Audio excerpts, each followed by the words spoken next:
Black twins threatened by cops at bar, unaware they are both FBI agents. Before we start today's story, comment below where you're watching from and hit subscribe if you haven't already. You won't want to miss what's next. It was a busy Friday night at a bar. The place was full of people. Glasses clinked, music played, and voices mixed together.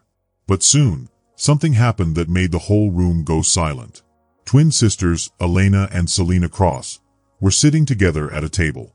They were having a quiet night, talking and enjoying their drinks. But three police officers who were not working that night, Sergeant Victor Kane, Officer Travis Stevens, and Officer Brent Boyd, were drunk and decided to bother them. The officers laughed loudly, made mean jokes about the sisters' looks, and treated them like outsiders. They grabbed at them and acted like bullies. Everyone in the bar noticed, but most people stayed quiet and looked away. The sisters looked like easy targets. What the officers didn't know was this: Elena and Selena were not helpless at all. They were FBI agents who had survived tough battles before. They had training, courage, and strength. The cops thought they were scaring two normal women. But in truth, they were starting a fight they could never win.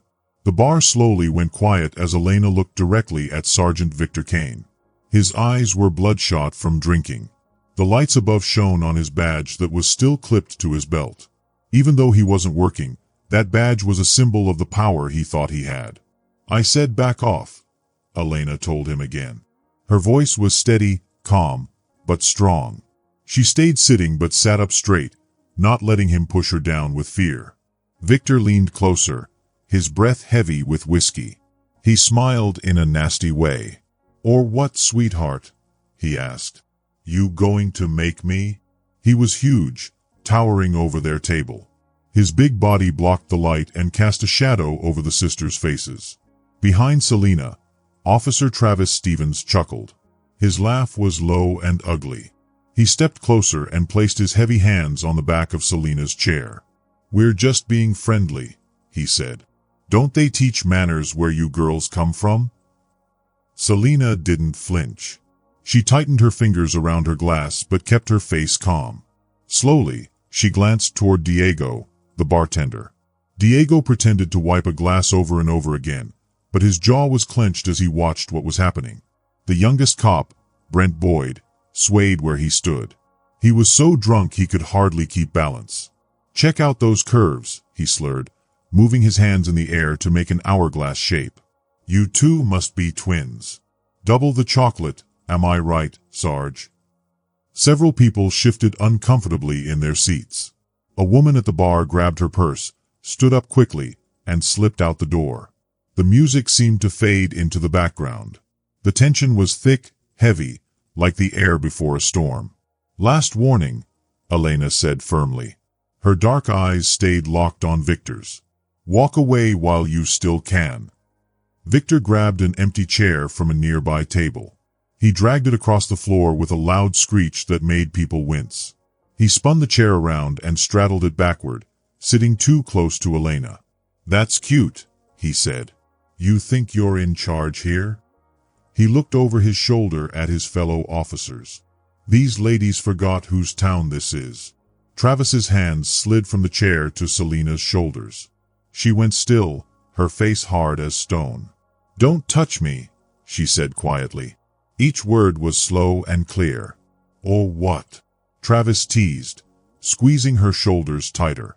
"Are you going to call the police?" All three officers burst out laughing like it was the funniest joke in the world. Diego came to their table, holding a tray of empty glasses to make it look like he had a reason to be there.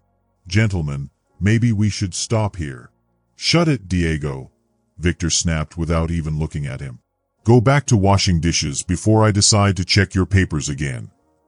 Diego's face turned red with anger, but he stood his ground. "Sergeant, I don't want any trouble in my bar," he said softly. Brent stumbled forward, bumping into the sisters' table and spilling some of their drinks. "Then tell these stuck-up girls to relax," he slurred. He leaned close to Selena, his face only inches from hers. "Or what are you going to do, beautiful? Looking like that in those shorts, you're basically asking for attention." Elena's hand started moving toward her purse. But Selena caught her sister's eye and gave a tiny shake of her head. Not yet. Now was not the time. Victor saw the silent exchange and grinned wider. Got something in that purse you want to share with the class, princess? Just my lipstick, Elena replied smoothly. Though I doubt it's your shade. Travis squeezed Selena's shoulders even tighter. You know what your problem is? No respect for authority. But we can fix that, can't we, boys? A young man at a corner table pulled out his phone. He pointed it carefully, trying to record without anyone noticing. Brent saw the movement and started toward him. But Victor whistled sharply, stopping him. Later, Victor said meaningfully. He turned back to Elena. Here's what's going to happen, Victor said, his voice low. You two are going to apologize for your attitude, buy us a round of drinks, and maybe, if you ask real nice, we'll forget about this little show of disrespect. Elena calmly lifted her glass, took a slow sip, and set it down carefully. Here's what's actually going to happen, she said. You're going to take your hands off my sister, step back from our table, and leave us alone. Because right now, you're making a very big mistake. Victor's smile turned sharp. That sounded like a threat, he said. His voice dropped dangerously low. Travis, Brent, did you hear a threat? Sure did, Sarge, Brent said eagerly. Definitely threatening an officer, Travis agreed. His fingers dug into Selena's shoulders harder. Victor smirked like a predator. That's a serious crime. Might have to take you ladies downtown, teach you some manners. The sisters shared another look. They didn't need words. They had grown up reading each other's faces, and their years in the FBI only made that silent language stronger. The bar felt like a rubber band pulled too tight, ready to snap. The three officers moved closer, circling the sisters' table. Victor's eyes roamed over them in a way that made the sisters' skin crawl. Would you look at that? Victor drawled, nudging Brent. Twins really do share everything, even their taste in outfits. Selena's face stayed neutral, but her jaw clenched tight. She had met men like this before, men who thought their badge gave them power to hurt people. She had faced worse, but that didn't stop the disgust. Those hips, though, Brent slurred, licking his lips. Bet you girls can dance real good. He swayed his hips in a crude way. Travis chuckled, leaning closer to Elena's neck. His breath was hot and sour. What do you say, ladies? Give us a little show. Since you're dressed for it. The few people still in the bar stared into their drinks or down at their phones. Nobody wanted to get involved. Nobody wanted to be the next target.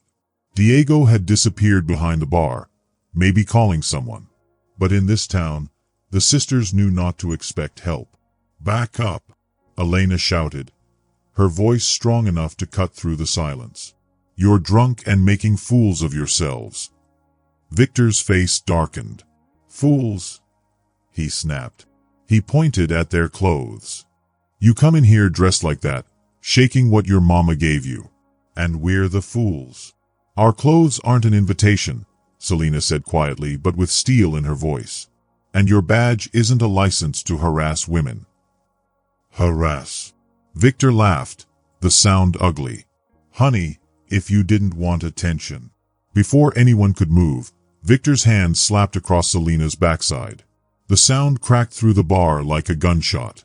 Selena jumped to her feet, her face red with fury and shame. You son of a... Elena lunged toward her sister, but Travis was ready. He slammed her against the wall, knocking the breath from her lungs.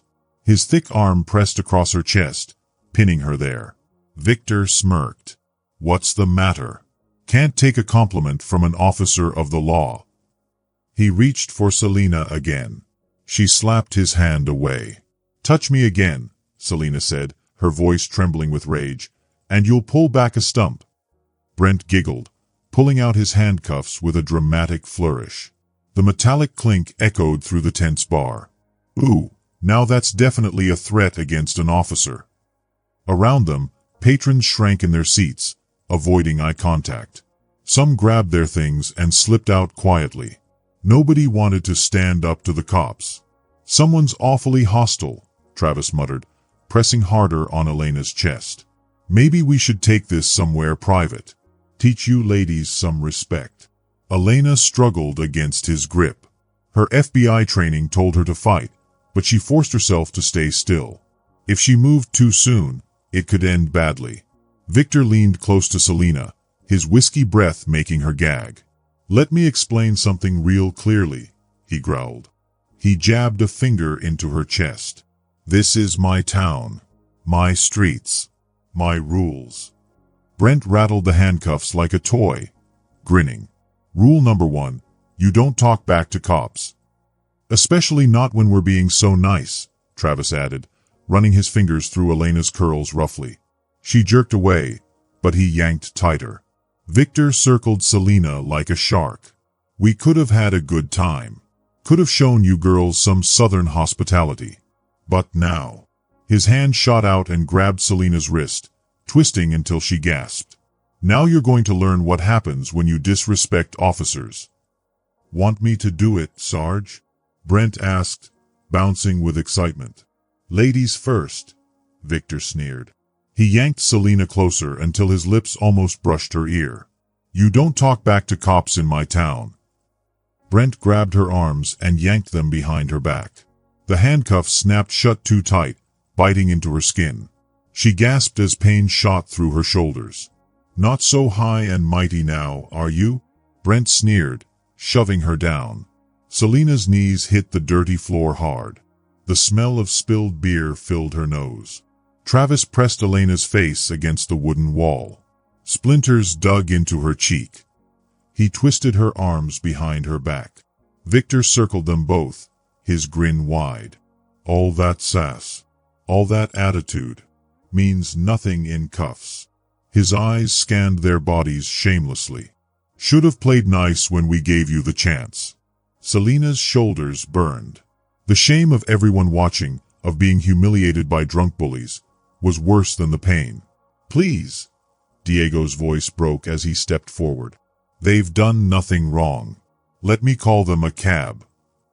Victor turned on him in 2 strides. He grabbed Diego's collar and shoved him against the bar. You say one more word, and I'll shut this place down. How many illegals in your kitchen, Diego? How many fake papers? Diego's face went pale, but Selena caught the faint glow of a red recording light blinking from his apron pocket. He was filming. That's what I thought, Victor sneered, pushing him away. At another table, a woman lifted her phone to record. Brent spotted her and lunged, snatching it from her hands. No cameras, he yelled, smashing it to the floor. The screen shattered into pieces.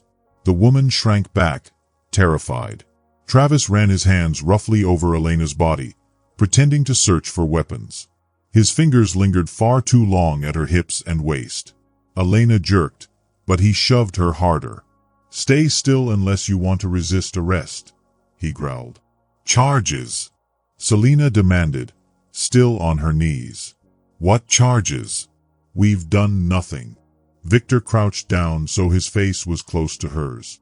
Disorderly conduct. Disturbing the peace. Threatening an officer. Maybe assault, depending on how nice you are. His thumb brushed across her lip. Selena yanked her head away in disgust. Brent yanked her arms higher behind her back, making her gasp. Get them up, Victor ordered. Time for a ride downtown. Travis hauled Elena away from the wall, her arms pinned. Brent jerked Selena roughly to her feet. The sisters stumbled as the officers pushed them toward the door.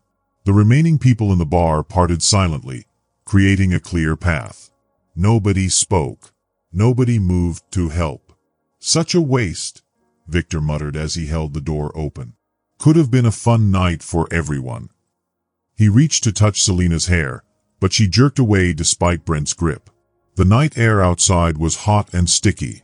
The parking lot lights buzzed overhead, throwing harsh shadows on the cracked pavement. A patrol car was waiting. Its presence made it clear this wasn't random. Travis shoved Elena harder than he needed to, making her trip. She caught herself just in time. Careful there, sweetheart, he mocked. Wouldn't want to add falling down drunk to your charges. Through the bar's windows, faces watched. Some looked worried. Some are curious. But none brave enough to stop what was happening. Diego stood in the doorway of the bar. His phone was still recording from the pocket of his apron. He tried not to move too fast, but his heart was pounding. On the outside, his face looked calm, like stone. But inside, he was full of anger, fear, and worry all at once. He knew what was happening was wrong, terribly wrong, and he needed proof. That little phone in his pocket might be the only hope. Selena walked forward, her hands pulled tightly behind her back. The hot metal handcuffs cut into her skin. Her face felt hot with shame, like she had been slapped again and again. Every step on the cracked, broken street outside the bar felt heavy, like she was walking on nails. Brent's rough hands kept shoving her. He acted like he owned her. Every push made Selena's skin crawl with disgust. Her FBI training told her to fight back, to protect herself. Every muscle in her body screamed, "Do something now." But her smart brain whispered the opposite, "Not yet. Wait. Watch. There will be a better time." She had to stay calm, even when rage boiled inside her. Elena walked right beside her sister. Her voice came out soft, so quiet that only Selena could hear, but there was fire hidden in the sound. "They don't know who they're messing with," she said. Her teeth were clenched tight, her eyes blazing with anger. Even whispering, Elena sounded like thunder waiting to break. Selena's shoulders ached badly from being pulled back so far, but her mind stayed sharp. She was an FBI agent. She knew sometimes survival meant patience. She twisted her hands slowly. Brent was too focused on shoving her like she was nothing to notice. Bit by bit, Selena worked her fingers toward her back pocket. Her badge was in there. The heavy leather case pressed against her thigh.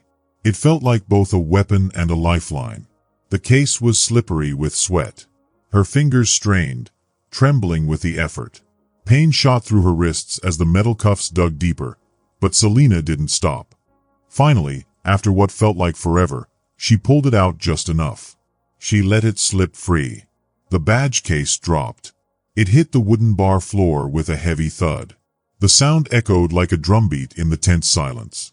The case landed face up. The gold FBI shield shone even in the bar's dim, smoky light. Selena lifted her chin.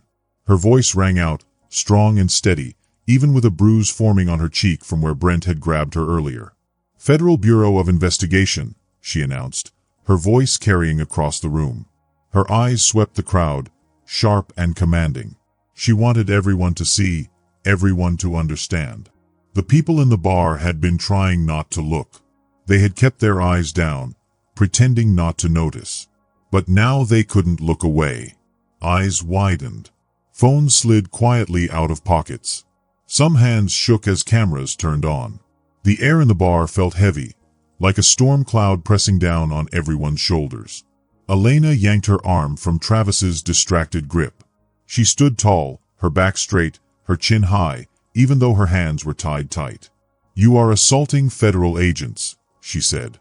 Her words were sharp and cold, like knives thrown across the room. Her dark eyes locked on Victor's face. She wanted him to see, to know exactly who he was messing with. For a heartbeat, Victor froze. His face was red with alcohol, but his eyes darted to the badge on the floor. The shiny gold symbol of power and law stared back at him. His jaw tightened. Then, suddenly, he laughed. It was not a funny laugh. It was ugly, forced, and cruel. The sound made some of the bar's customers flinch. It was the kind of laugh that meant danger. "Well, ain't that cute?" Victor sneered. He kicked the badge across the floor with his boot, sending it sliding away. "You think that little card matters here? That badge doesn't mean a thing in my town. This is my town, my rules." He nodded at Brent. Brent smirked and grabbed Selena's handcuffs, yanking them tighter. The sharp metal dug deep into her skin. She gasped in pain but stayed standing, her face set like stone. Brent leaned close, his breath hot and sour with alcohol. "Should have kept that pretty mouth shut," he whispered in her ear. The crowd shifted. Chairs scraped. Some people looked away again, scared. Others still held up phones, trying to record without being noticed. The sound of cameras clicking and phones unlocking filled the air. Victor noticed. His head snapped toward the noise, his eyes going dark and mean. "Anyone take a picture," he shouted to the room, his voice like a whip, "and they'll be joining these ladies in jail tonight." His hand rested on his gun, a silent promise. Behind the bar, Diego moved carefully, slowly, so no one would notice. He leaned toward a regular customer at the counter, his lips barely moving. "Remember everything you saw tonight," he whispered. His voice was quiet but urgent. The man gave a tiny nod, his eyes glued to his drink. Travis's grip tightened again on Elena's arm. His fingers dug into her skin hard enough to leave bruises. "Let's go, FBI," he sneered, spitting out the title like an insult. "You can file a complaint from your cell." The sisters were shoved out the bar doors. The night air outside hit their faces, hot and thick with humidity. The smell of rain filled their lungs. Dark storm clouds rumbled above. Parking lot lights flickered and cast long, sharp shadows on the cracked ground. Victor's boots scraped behind them. His voice carried in the night. "You know what happens to cops who end up in jail?" he asked in a fake friendly tone. "The same thing's gonna happen to you. Probably worse." His voice dripped with cruel enjoyment. Brent shoved Selena into the back seat of the waiting police car. He didn't bother to help her in or protect her head. Her skull slammed against the doorframe. A burst of pain shot through her temple. She bit back a curse, refusing to give him the satisfaction. Elena was shoved in right after, her body slamming against her sisters. The door slammed shut behind them with a heavy thunk. The sisters were crammed together in the small back seat. Through the window, they saw Diego still standing in the bar doorway. His face showed both anger and helplessness, a man who wanted to act but couldn't, not yet. His phone was still recording everything from his apron pocket. Victor leaned into the driver's side window. His voice was low, but full of meaning. "Take the long way to the station," he ordered the officer behind the wheel. "Show our federal friends some local hospitality." The engine roared to life. The car pulled away from the curb. Streetlights flashed through the windows in quick bursts of light and shadow, cutting across the sisters' faces. From the front seat came the sound of laughter. Cruel, mocking laughter. Elena leaned close to Selena, her voice just a whisper. "They just declared war," she said, her words like steel. At the police station, the buzzing fluorescent lights made everything look harsh and ugly. The walls were stained and the floor smelled sour, like old sweat. Victor and Brent shoved the sisters down the long hallway. Their handcuffs clinked and jingled with every step. "Welcome to your new home," Victor sneered. He shoved Elena hard enough to make her stumble. The booking desk sat ahead. A bored desk sergeant sat there, a crossword puzzle in front of him. He didn't even look up properly, just glanced once and went back to his pen. The clock on the wall ticked loudly. 11:47 p.m. Brent fumbled with the cell keys, his hands clumsy from drinking. "Ladies first," he mocked, swinging open the first cell door. He pushed Selena inside roughly. She stumbled against the cold wall but straightened again, refusing to bow her head. "I want my phone call," Selena said firmly. Victor leaned lazily against the bars, his grin cruel. "Rights? You have no rights here. This ain't the FBI building with your fancy rules." He waved at Brent. "Put the other one in." Elena planted her feet, resisting. "This is illegal detention. You're making it worse for yourselves." Brent shoved her hard. She fell to the dirty floor of the second cell. "Shut your mouth before I give you something real to complain about," he snapped. The sisters met each other's eyes through the bars separating their cells. Selena's face stayed calm, carefully controlled. Elena's eyes burned with fury. They'd faced danger before, but this was different. This felt personal. Victor settled behind the desk, pulling out paperwork with exaggerated care. "Now, let's see," he muttered. "What should we charge you with?" resisting arrest, assaulting an officer. He winked at Brent. That's a lie, Elena shouted. There are witnesses. Brent laughed. Witnesses? Ain't nobody saw nothing. Victor kept writing. Disturbing the peace. Disorderly conduct. Threatening an officer. He listed fake charges like reading from a menu. His pen scratched across the paper, each stroke full of corruption. The sound of footsteps cut through the room. Calm, steady, important. The kind of sound that made everyone straighten up. A man entered. Chief Warren Maddox. His silver hair was combed perfectly. His suit was sharp, not a wrinkle in sight. He looked like a man in control. I hear we have some federal agents causing trouble in my town, Maddox said softly. His calm tone was scarier than Victor's yelling. He picked up the paperwork and read it, a slight smile playing on his lips. Selena stepped forward. Chief Maddox, your officers assaulted us without cause, made false arrests, and are now fabricating charges. We demand. You demand nothing, Maddox interrupted smoothly. His voice was like ice. He walked slowly between the two cells, his hands clasped behind his back like a teacher walking a classroom. His words were soft, but full of threat. You see, we sometimes get outsiders here. Outsiders who think their shiny titles mean something. They think they can come here and, what's the word? Investigate. But a funny thing. Bad things happen to people who push too hard. People disappear. Paperwork gets lost. Charges multiply. Even FBI badges can't protect you from that. He stopped in front of Elena's cell and studied her face like she was a bug under glass. Elena's voice was low, strong. You can't intimidate us. We've dealt with corrupt cops before. Maddox chuckled. It was not a warm sound. Corrupt? That's such an ugly word. I prefer to call it order. My order. He straightened his tie. You have a choice. You can take your charges, spend the night, and leave this town tomorrow with your tails between your legs. Or, he let the words hang, the threat clear. Selena's voice was sharp. Or you'll make us disappear. Add us to your list of victims. Maddox smiled coldly. Victims? I don't see victims. Just 2 drunk women who attacked my officers. That's what the paperwork says. That's the truth anyone will read. He handed the forms back to Victor. Finish it. Do it by the book. Our book. With a final look at the sisters, Maddox turned and walked out. Victor and Brent laughed, their pens scratching faster now, making up more lies. Elena pressed close to the bars, her voice a whisper. This isn't about us, she said. Her eyes locked on her sisters. Think how many others they've buried. The hours dragged like years.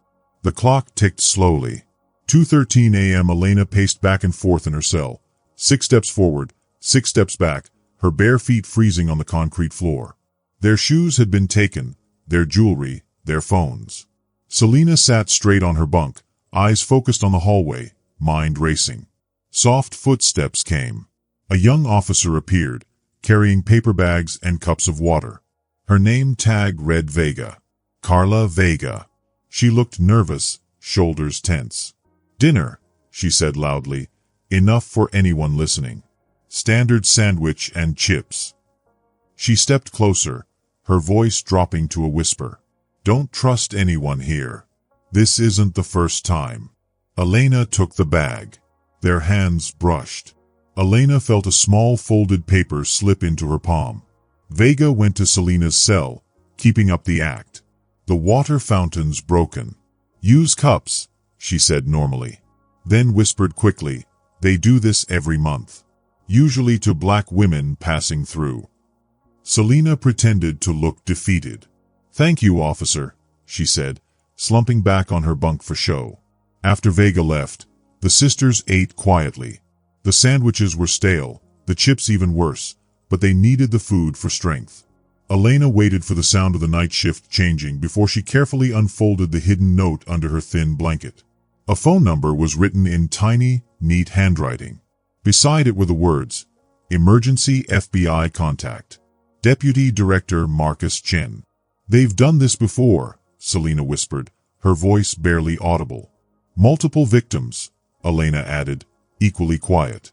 She tore a strip from her paper bag, memorized the number, and ate the note to destroy the evidence. We just need to survive the night. The moon shone through the tiny window, watching over them. At 3 a.m., a drunk man was thrown into a cell.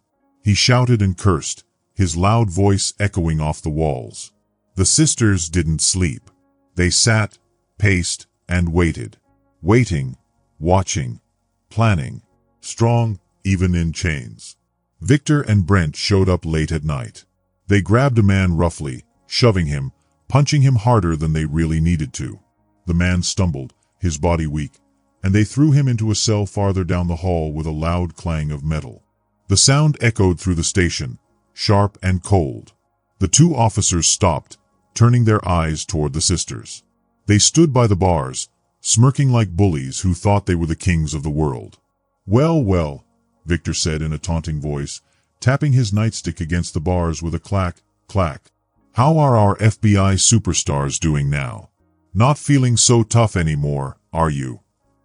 Elena kept her eyes low, staring at the floor. Her shoulders slumped forward, making her look smaller. She wanted them to believe she had no fight left. Selena lay curled on her bunk, her face turned toward the wall, as if she couldn't bear to look at them. Brent let out a loud laugh. Look at them. All that attitude is gone already. Maybe they're finally learning their place. About time, Victor agreed, smirking. The chief was right. They're not so special after all. Their boots thudded against the floor as they walked away. The echoes faded down the corridor, followed by the sound of a heavy door slamming shut. Silence filled the air again, thick and heavy. The sisters didn't move at first. They stayed in their positions, acting weak and beaten, until they were certain the men were gone. Only then did Selena roll slightly and whisper, her voice almost too quiet to hear. They're getting sloppy. Elena's lips moved just a little. Overconfident. Selena nodded against her pillow. Did you see the camera in the corner? If you're enjoying this story, make sure to subscribe and share your favorite part in the comments below. And don't forget to drop a heart to show your support. Elena glanced up, careful not to make it obvious. It's fake. The red light isn't on. No recording system, Selena confirmed. Her voice was soft but certain. They don't want evidence of what happens here. She let a beat of silence pass. But that helps us too. Elena shifted on her bunk, lowering her voice even further. They can't prove what we do or don't do either. The night dragged on. Every so often, the desk sergeant strolled by. He smirked at them, the kind of smirk that said he knew everything happening in this place and approved of it. His eyes glinted with cruel amusement, proof that he was one of Chief Hole's loyal men. The sisters kept up their act. They slouched, sniffled, and pretended to be broken. They wanted everyone watching to believe they were just like the others, victims who had lost all hope. Around 4 a.m., the quiet broke with laughter and loud voices. Victor and Brent came back from another arrest. Their words carried easily down the hall. They reeked of bourbon, their steps uneven, their voices unguarded. Just like the Thompson girl last month, Brent bragged. She thought her badge would save her. Victor's laugh was sharp and mean. Nobody's badge means anything here. Chief's got judges in his pocket all the way to the county line. In the dim glow of the single overhead bulb, Elena and Selena exchanged a glance. Their eyes spoke the words their mouths couldn't. We're hearing the truth. We're getting proof. Each careless word was another puzzle piece. This wasn't just about mean cops enjoying their power. This was a system. A plan. Something big and rotten that stretched far beyond this one station. As dawn crept closer, the building began to stir. The hum of the day shift wasn't far away. Phones would soon be ringing, doors opening, fresh officers arriving. The sisters knew it. They also knew they had to be smart. To survive, they had to keep up the act of being broken, empty, finished. Selina inched closer to the bars between their cells. Her voice was a ghost of a sound. They think we're broken. Let's use that. The first rays of sun crawled through the high window, painting faint squares of light on the cold concrete floor. The sisters lay perfectly still, breathing slow and steady. To anyone watching, it looked like they had finally passed out from exhaustion. But in truth, every nerve in their bodies was awake, every sense sharp. They were listening, watching, waiting. Soon, heavy footsteps sounded in the hall. Along with them came the soft clink of glass bottles. Victor's voice carried clearly. Man, I needed this after dealing with those stuck-up feds. Hell yeah, Brent agreed, flopping into a chair that squeaked under his weight. Bourbon makes everything better. Another voice joined them. It was Travis, a little slurred from drinking. Remember that family on Oak Street last summer? The way that mother cried when we found those pills in her son's room.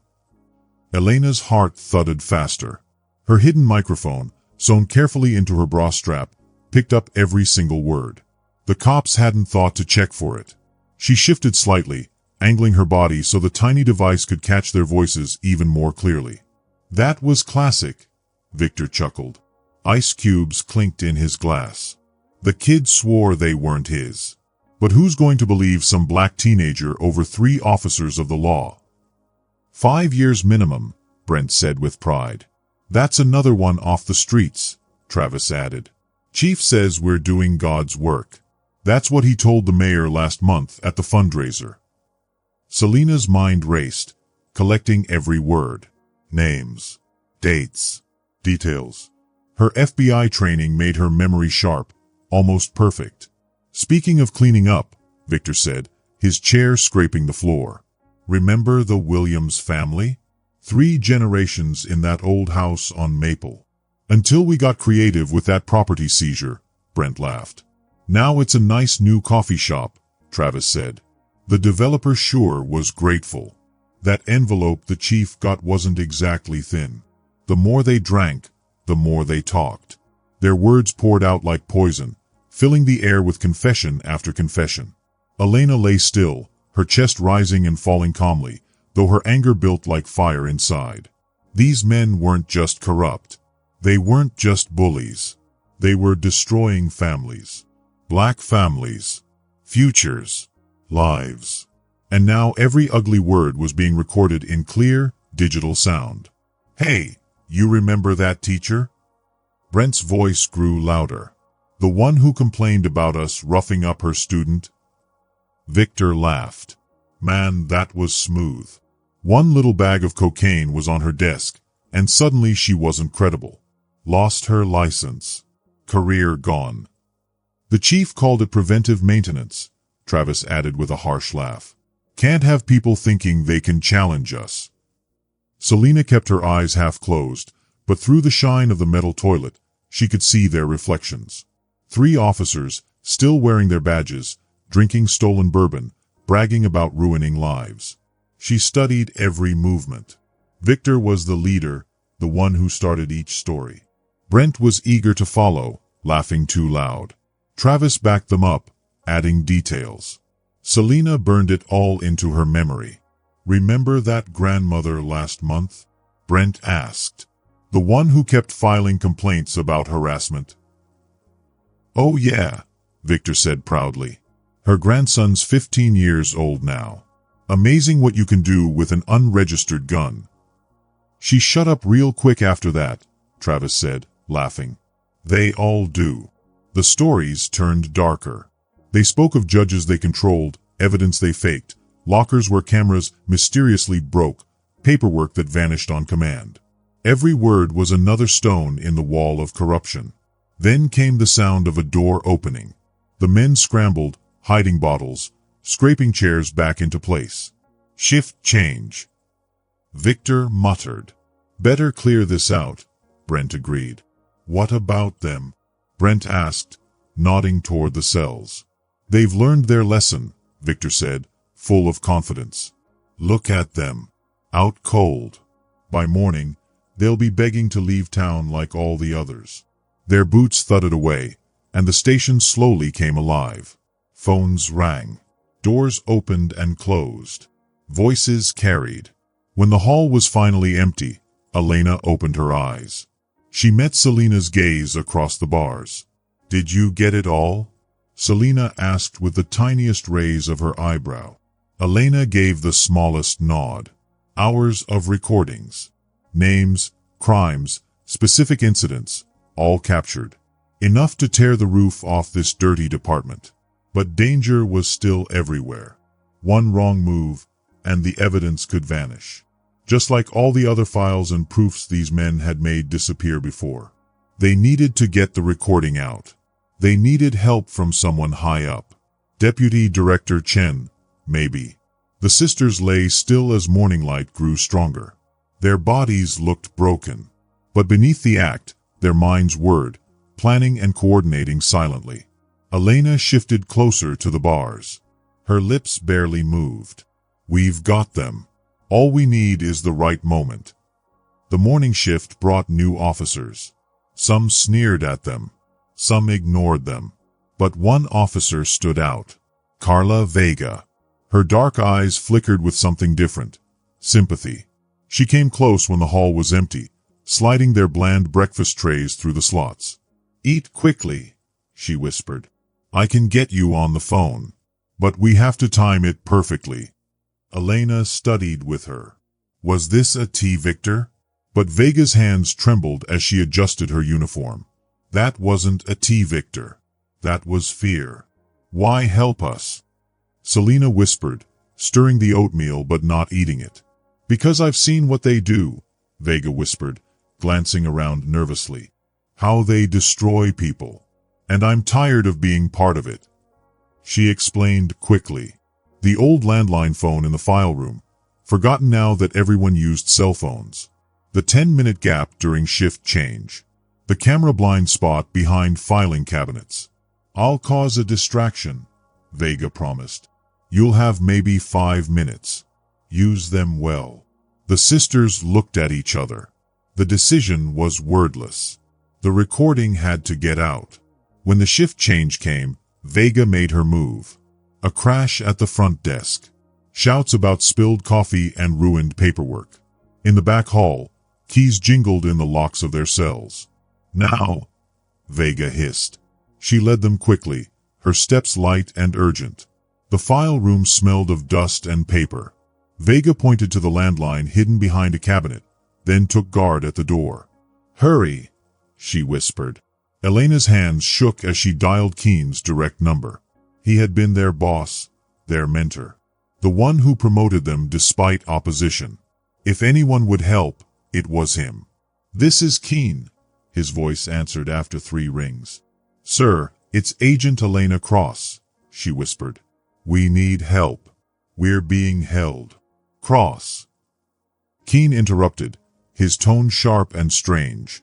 "Where are you?" "The local station." "Sir, we have evidence of massive corruption. Multiple officers confessing." "Stop." Keen's voice turned cold. "Don't say another word." Elena froze. Something was wrong. "Sir, we have proof." She tried again. "I've already heard from Chief Hole," Keen cut in. "He says you caused a scene. Assaulted officers. Resisted arrest." "That's not true," Elena whispered fiercely. "We have proof." "Listen carefully," Keen said, his voice oily false. "Whatever you think you have, forget it. Drop this while you still can. Some battles aren't worth fighting." The words hit like a punch. Selena stiffened beside her. "They're corrupt." Elena pushed back. "They're destroying lives. And you're helping them cover it up." "I'm trying to help you," Keen insisted. But his tone was slick, selfish. "Take the warning and walk away." "That's an order." The line went dead. Vega appeared in the doorway, panic in her eyes. "Someone's coming. Back to your cells, now." They raced back just in time. Victor's heavy frame appeared, a grin splitting his face. In his hand was a phone. Well, he drawled. "Got an interesting call from your FBI boss." Real understanding guy. Says you two are troublemakers. Says we should handle this ourselves. Selena slammed her fists against the bars with a loud clang. The sound rang like a bell through the station. You corrupt piece of... Now, Victor wagged his finger. Is that any way to talk to an officer of the law? Especially when your own superior says you're trouble. Elena stood still, her fury deep and cold. They had trusted Keene, believed in him, believed in the system. And he had betrayed it all. What's wrong? Victor taunted. Realizing no one's coming to save you? That's right. No backup, no cavalry, no justice. Just us, teaching you your place. He strutted closer to Selena's cell, enjoying her anger. Your boss sends his regards, he said with a grin. Says we should take our time. Make sure the lesson really sinks in. Selena's hands were bleeding because she had been punching the metal bars, but she didn't even notice. Her eyes looked so angry that Victor, the guard, took a little step back. But it was Elena who scared him the most. She didn't shout. She didn't make threats. She only said 4 words in a very calm, very scary voice. Then we burned them all. The way she said it made Victor's smile fade. He laughed to hide how nervous he was, then walked away quickly. But the sisters' eyes stayed locked on him until he turned the corner. They had lost their friend in the bureau, lost hope in the system, and had no choices left except one, destroying the whole group of bad people, no matter what it cost them. That night, Officer Vega came back to their cells. She walked fast but carefully, making sure no one was paying too much attention. She leaned close and whispered while pretending to check their handcuffs. I have a message, she said softly. It's from Edith, the bartender. He says he has something important. Elena leaned close to the bars, her voice low but sharp. What do you mean? What does he have? Vega glanced around nervously before whispering again. He had secret cameras in his bar. They recorded everything that night. Every conversation. Every face. Every dirty deal. But he needs help to get the videos out safely. Selena's tired eyes lit up with a spark of hope. Can you help us meet him? She asked, her voice urgent but quiet. Vega gave a small nod. I know someone. Her name is Sofia Reyes. She's a reporter. She's been trying to show the world how bad the police are, but nobody would talk to her before. Everyone was too scared. Now maybe that's about to change. The next day, Sofia arrived at the jail. She came pretending to interview the sisters about their supposed crimes. The guards let her in, laughing and smirking, thinking she was going to write another mean article about the bad FBI sisters. Sofia looked very serious and smart in her pressed blazer. She set up her recorder like she had done it 1,000 times before. Then she leaned forward and whispered, pretending to fix the microphone. Edith told me everything, she said. I've seen the videos. But there's even more. Judge Benton has been collecting evidence for years. Elena's eyes widened. Judge Harold Benton? She asked quietly. Sofia gave a firm nod. Yes. He's been keeping records of police lies and crimes since before you were even born. He's been watching, waiting for the right time. He wants brave people to help him finally fight back. Sofia pulled out her notepad and began pretending to write normal notes for her article. But when the sisters glanced at the paper, their hearts skipped a beat. This is what she had really written. Meeting tonight. At Benton's house. Edith will bring the videos. I have files. Police scanner codes. Badge numbers. Bank records. Selena quickly looked at the guard outside, then mouthed silently. How? Vega. Sofia scribbled on the notepad again. She's helping. You have 2 hours during shift change. Timeline is critical. The rest of the interview looked normal. Sofia asked sharp questions, and the sisters gave vague, safe answers.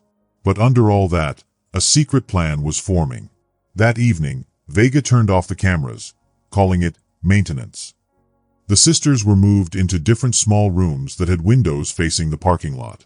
Within minutes, They were crouched under blankets in the back of Sophia's car as she calmly drove past the checkpoint. Her press pass fooled the guard at the gate. Judge Benton's house was simple but well kept. Old oak trees grew around it, their branches stretching like arms. The judge himself, tall and dignified despite his age, answered the door. His kind eyes carried years of pain but also strength. "Welcome," he said softly. "We have much to discuss." Inside, Edith was already waiting with his laptop open on the dining room table. "I have everything," he said, his voice tight with controlled anger. "Not just from that night. I have years of footage.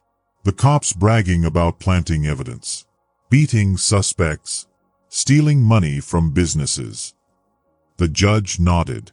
"And I have the court records to prove their lies. Cases where evidence showed up out of nowhere. Witnesses who suddenly changed their stories after talks with officers.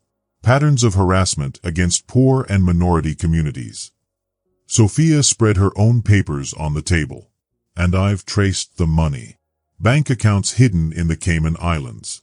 Strange property purchases. A network of corruption that reaches all the way to the state level." Elena clenched her jaw. "And we have proof that even the FBI is involved. Keene betrayed us. They worked all night." Edith's videos showed faces and confessions. The judge's papers showed the legal T-victors. Sophia's records showed where the money went.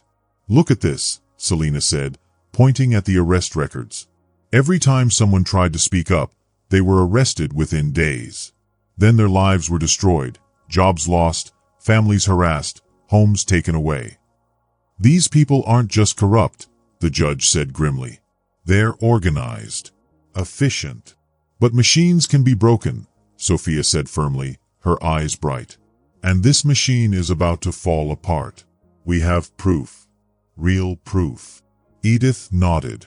"And we have witnesses. People are ready to talk now. They just needed to know they weren't alone." The judge gave a faint smile. "In all my years on the bench, I've never seen a case this strong.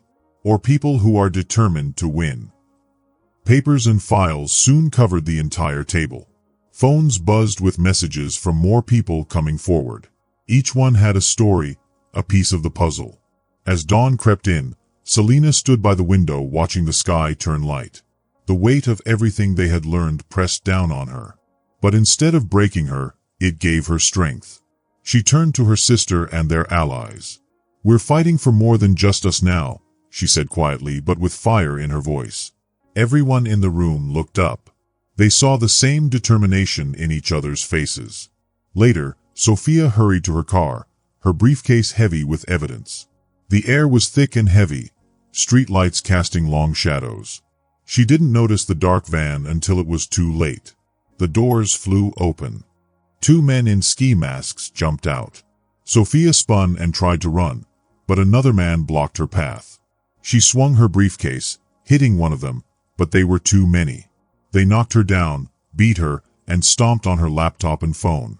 "You should have minded your own business," one growled before they took her briefcase and ran. 20 minutes later, a passing driver found her bleeding and called 911.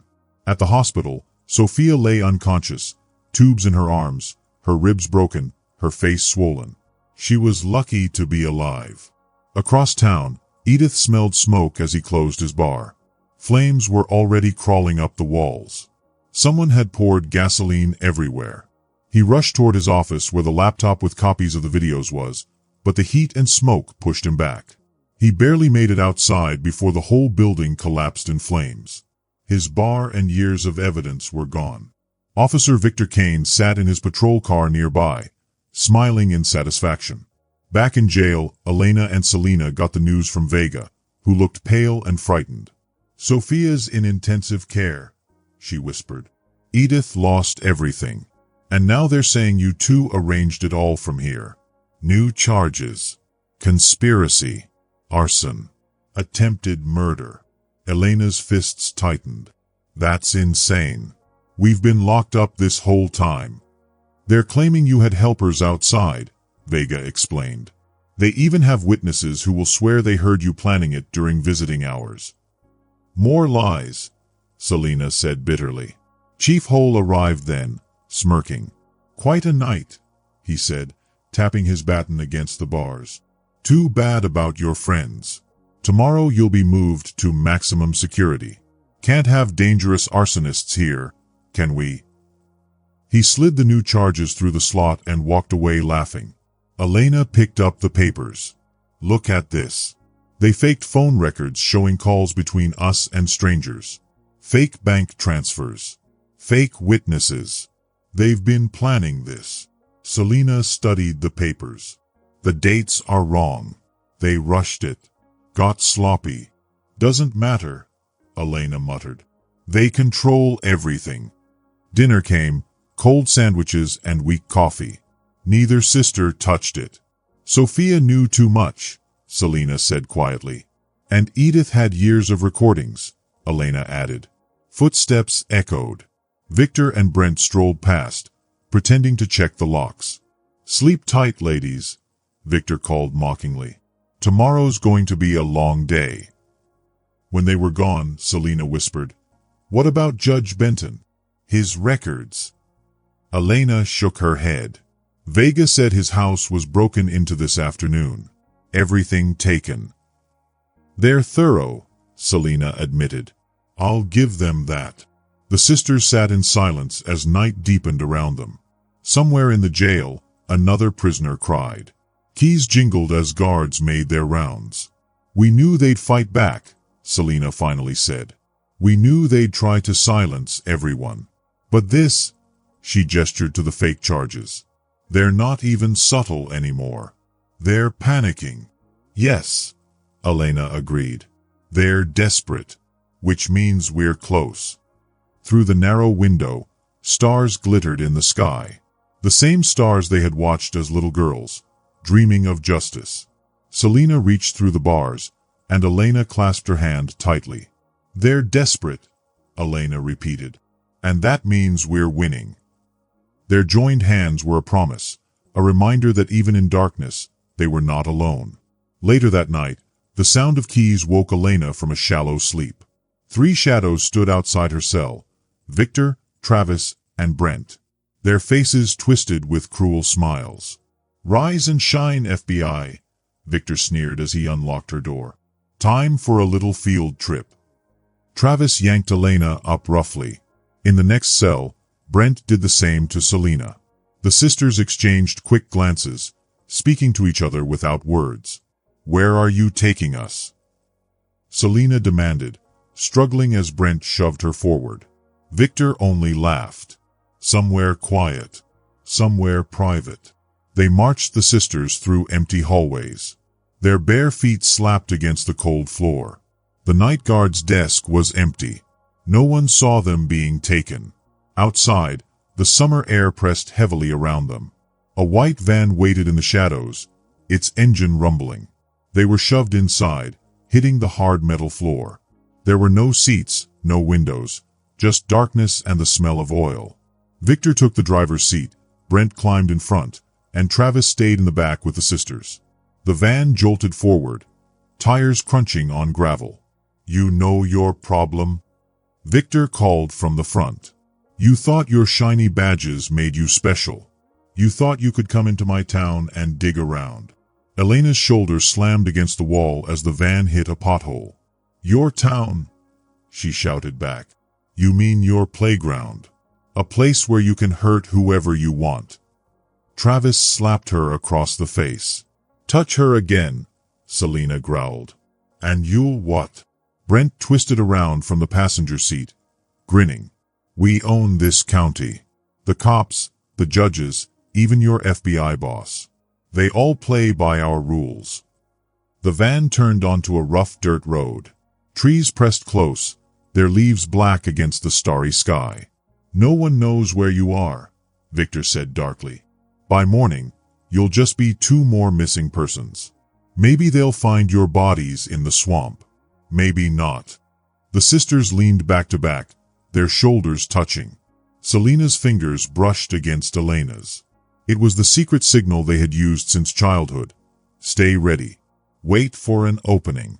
The van shook and rattled as it drove down a bumpy dirt road. Elena and Selena sat in the back, their hands trapped in cold metal handcuffs. Every bump made their arms ache. They did not talk, but their eyes met now and then. Both sisters were FBI agents, and both knew they had to stay calm if they wanted to survive. After what felt like forever, the van finally stopped. The sound of the engine died. The back doors creaked open, and a terrible smell rushed in. It smelled like swamp water that had not moved for years, mixed with rotting plants. The smell was so strong it made their noses wrinkle.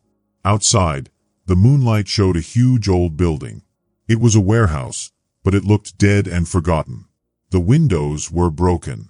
In the dark, they looked like empty eye sockets in a giant skull. The walls were cracked, and vines curled up the sides. "Home, sweet home," Victor said in a cruel voice.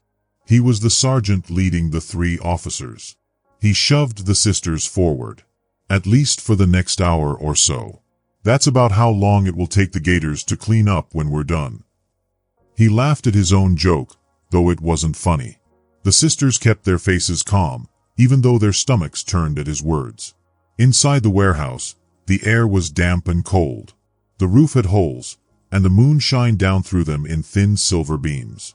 Shadows jumped and moved across the cracked concrete floor. Old machines sat in the corners. Their rusted shapes looked like giant sleeping monsters waiting to wake up. Travis turned on a flashlight.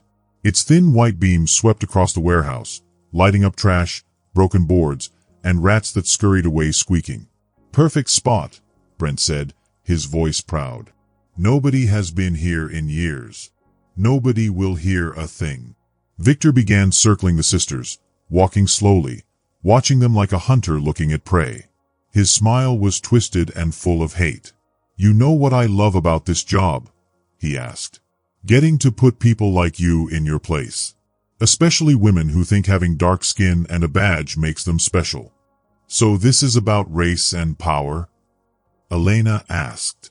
Her voice was steady even though her heart was racing. "You can't stand seeing black women with authority." "This is about respect," Victor barked. "It's about knowing your place in the natural order." "Natural order?" Selena laughed, but it was a bitter laugh. "You mean white men with badges doing whatever they want, even murder?" Brent suddenly stepped forward and kicked Selena's legs. She lost her balance and crashed to the floor. Before she could rise, Travis pressed his heavy boot on her back, holding her down.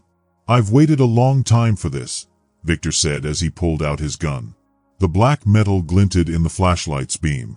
He pointed it at Elena's head. "Ever since you two walked into that bar acting like you were better than us." "We are better than you," Elena said coldly. "We protect people. You prey on them." Victor's face grew red with anger. He grabbed Elena's hair and yanked her head back. The gun pressed hard against her temple. The cold barrel made her skin tingle. "Any last words, FBI?" he whispered. "Any clever comments about justice?" Elena did not blink. She refused to show fear. Behind her, she felt Selena tense, ready to move even though Travis's boot held her down. Victor's finger curled on the trigger. The moment stretched, silent except for their breathing. Then Elena suddenly laughed, sharp and fearless. "What's wrong, Victor? Do you need a gun to feel strong? Can't handle 2 women without backup?" His hand shook slightly. He was drunk, his breath heavy with the smell of alcohol. "Shut up," he roared. "Or what?" Elena asked, her voice dripping with contempt. "You'll prove you're a big man by shooting an unarmed woman? That's who you are, right? You bully people who can't fight back." Behind her, Selena quietly pulled a small hair clip from her braids. Her fingers worked carefully at the lock on the cuffs. Travis didn't notice. His eyes were on Elena and Victor. "You think you're smart?" Victor hissed. He pressed the gun harder against her head. "No," Elena said calmly. "I think you're a coward. A small man with a badge, using violence because it's the only way you feel powerful." Brent shuffled nervously. "Just shut her up already." "What's wrong, Brent?" Elena snapped. "Afraid?" Afraid someone might finally stand up to you. Travis turned slightly, moving his boot. That was the moment Selena needed. The handcuffs clicked open. You know your problem, Victor?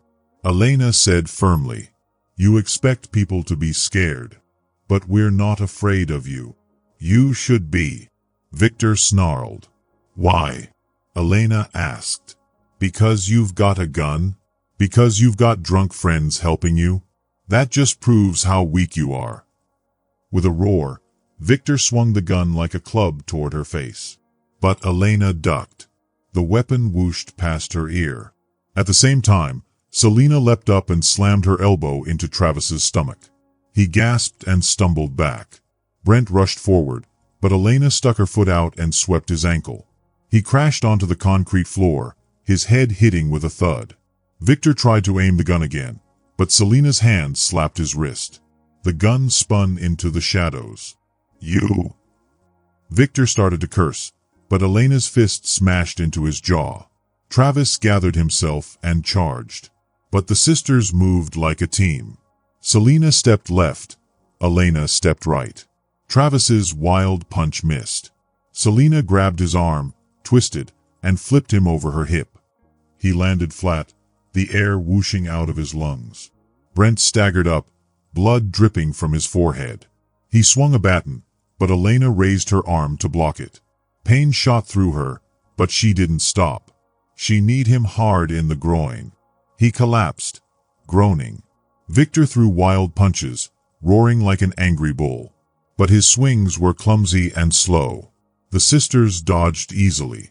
Their own strikes were sharp and precise. Throat, stomach, ribs. Not so tough without your gun, are you? Elena taunted. Travis tried to grab Selena from behind, but she slammed her head back into his nose. It crunched.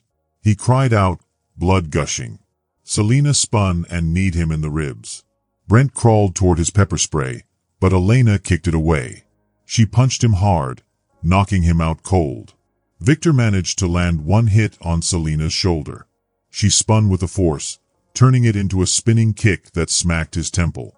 He stumbled, dizzy. Travis pulled out a small backup gun. Elena grabbed his wrist and twisted hard. The gun clattered to the ground, and his bones cracked. He screamed in agony. Through it all, the sisters moved like dancers in a deadly dance. Years of FBI combat training and sisterly bond made them powerful together. Victor tried one last desperate move. He rushed at Selena, but she sidestepped, and his own weight carried him into a steel beam with a loud clang. He collapsed to his knees, eyes blurry. Brent lay unmoving. Travis clutched his broken wrist, moaning. Selena bent down and picked up Victor's handcuffs. She clicked them around his wrists, making them bite into his skin. Welcome to our world, she said coldly. How does it feel to be helpless? Elena stood tall above him. Checkmate. Victor's eyes were unfocused. Blood dripped down his face. Minutes ago he had been full of power. Now he knelt on the dirty floor, broken. Elena pulled a small hidden device from her boot, a tiny body camera. She switched it on. A red light blinked. Victor squinted. What's that? He slurred. Your confession booth, Elena said. She lifted her phone. The screen showed a live video feed. Thousands are watching, including your bosses. Brent's eyes widened in panic. Turn it off, he cried, trying to move, but he collapsed again. Why? Selena asked sweetly. Afraid people will see the real you? Brave cops who kidnap women and threaten to kill them. Travis shook his head. You can't prove anything. Oh yes we can, Elena said. Your phone GPS shows you came here. Security cameras saw you drag us inside. And now the world is watching you live. Selena stepped behind Victor. Tell them about the other women. The ones you hurt. The lies you told. Victor sweated. I don't know what you're talking about. Elena's eyes were sharp. What about Ana Delgado? You planted drugs in her car and had her deported, taking her kids away. Or Marcus Evelyn, The student you framed. Victor's face turned pale. Lies. Then what about tonight? Selena pressed. Did you arrest us for breaking laws, or because we wouldn't let you touch us? Across town, Officer Carla Vega sat in her office. She had been secretly fighting corruption for years. Now she watched the live feed on her computer, her fingers flying as she shared it to social media and news sites. She made sure the truth spread fast. You think you're so special? Victor yelled at the camera, too drunk to stop himself. This is how it's always been. Keeping people in their place. And how's that, Victor? Elena asked calmly. These streets were peaceful before their kind got uppity, Victor snarled. Thinking they deserve rights. We put plenty away. Plant a little evidence here, rough them up there. They learn quickly who's boss. Vega watched the viewer count rise by thousands every minute. Local news picked it up, then national channels. Soon it was trending worldwide. Tell them about the quotas, Selena said softly. Someone has to keep those neighborhoods in line, Victor growled. The chief knows. The department knows. Even your FBI does. Why do you think your supervisor warned us? Elena's eyes narrowed. So you admit Supervisor Trent works with you? Victor realized too late what he had said. His face twisted. You victed me. No, Victor, Elena said calmly. You showed your true self. Suddenly the warehouse doors burst open. FBI tactical teams swarmed inside, guns ready. State police followed. Vega had made sure the feed reached the right hands. Victor screamed, They attacked us.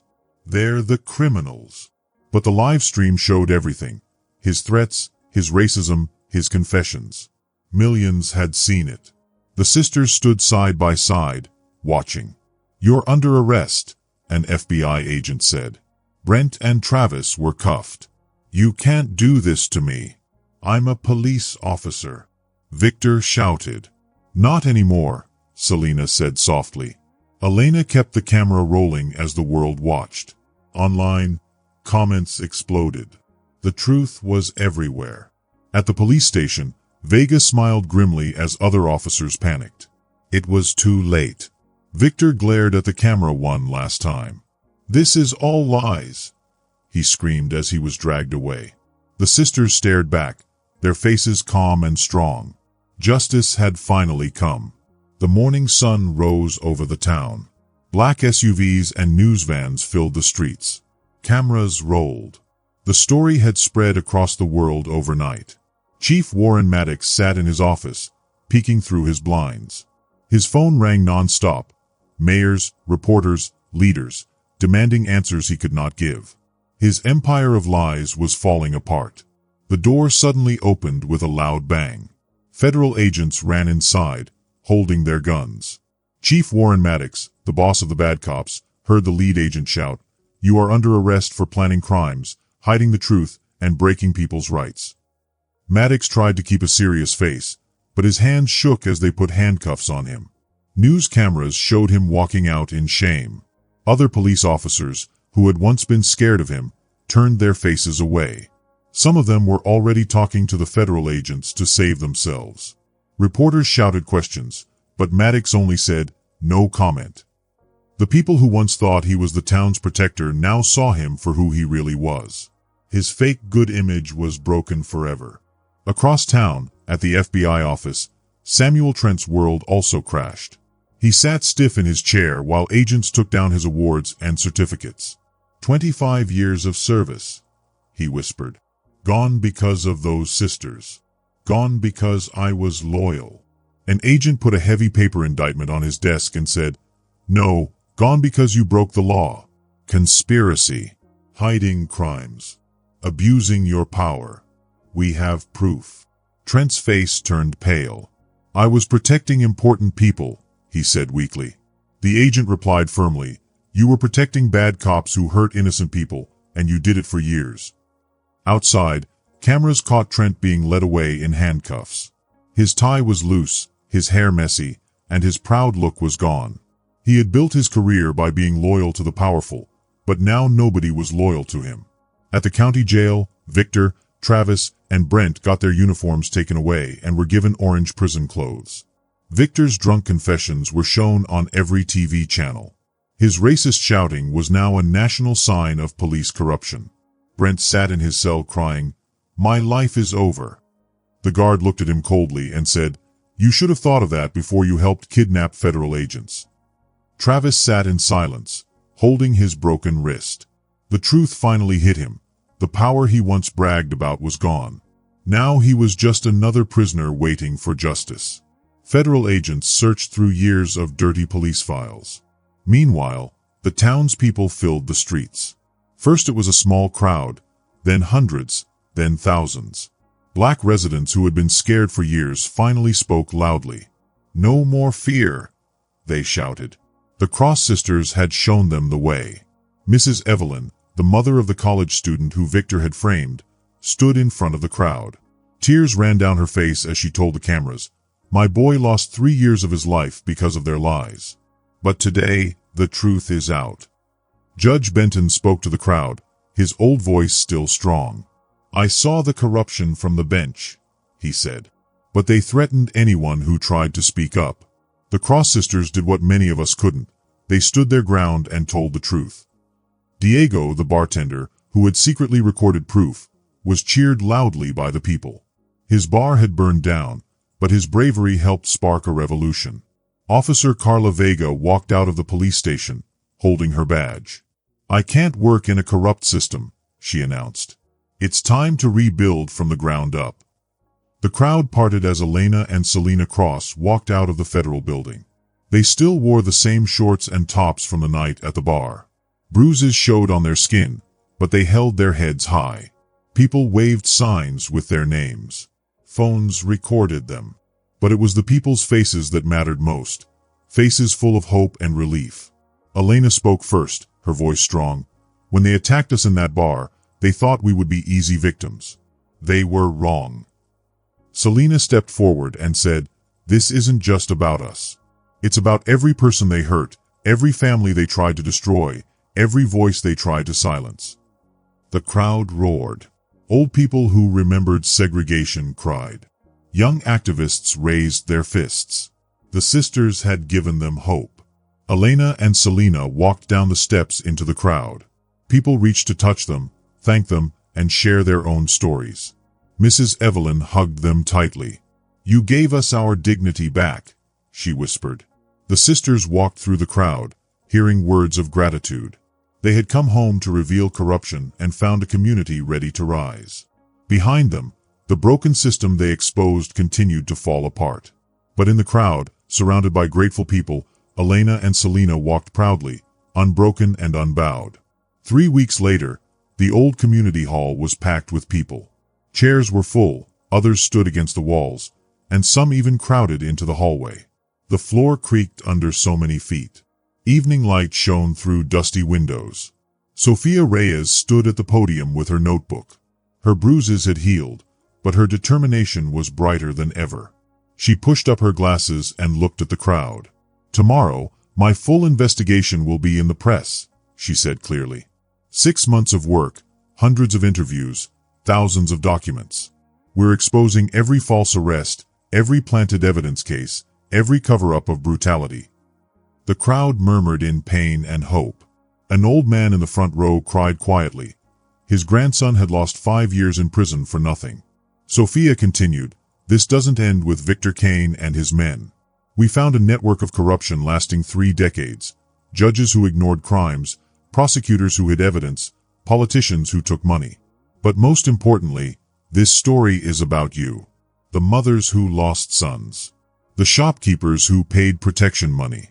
The witnesses who were threatened. Your voices are finally being heard." Judge Harold Benton rose slowly from his seat and walked to the podium. The hall grew quiet. "I sat as a judge for 30 years, he began. "I saw good people crushed by a system meant to protect them.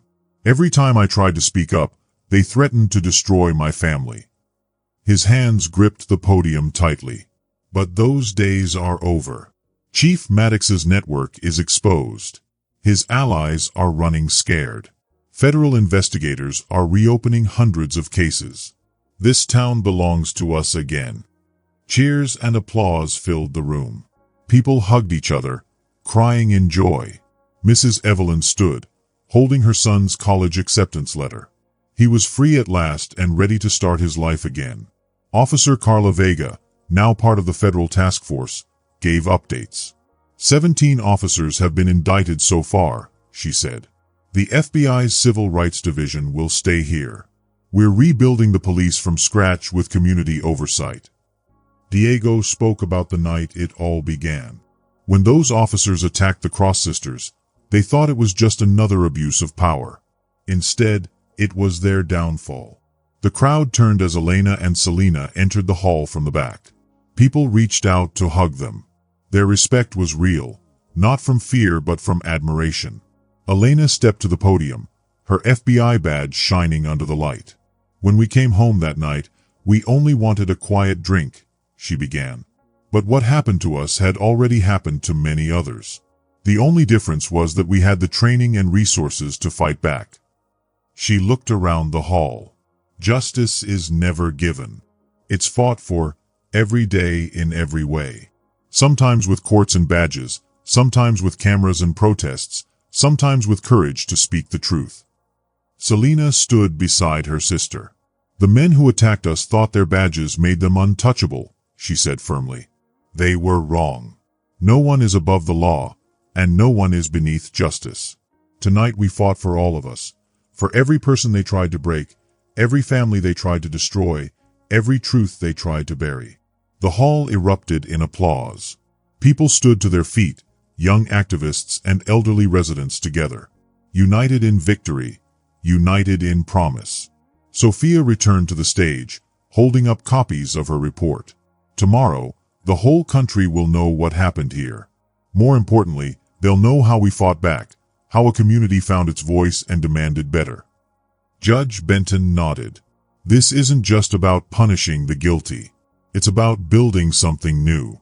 A fair justice system. A police force that protects. A community where truth is stronger than power. As the meeting ended, people stayed to share stories and make plans.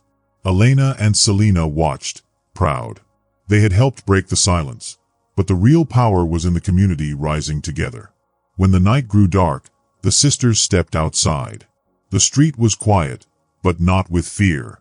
This was peaceful, quiet, the kind that comes after truth wins. Side by side, they walked down the street. Behind them, the corrupt system sat in jail, powerless. The fight for justice would always continue. But in this town, the silence had been broken forever. If this story moved you, please subscribe for more kind and powerful stories. Watch our next video for another unforgettable journey. And share this story with someone who needs it today.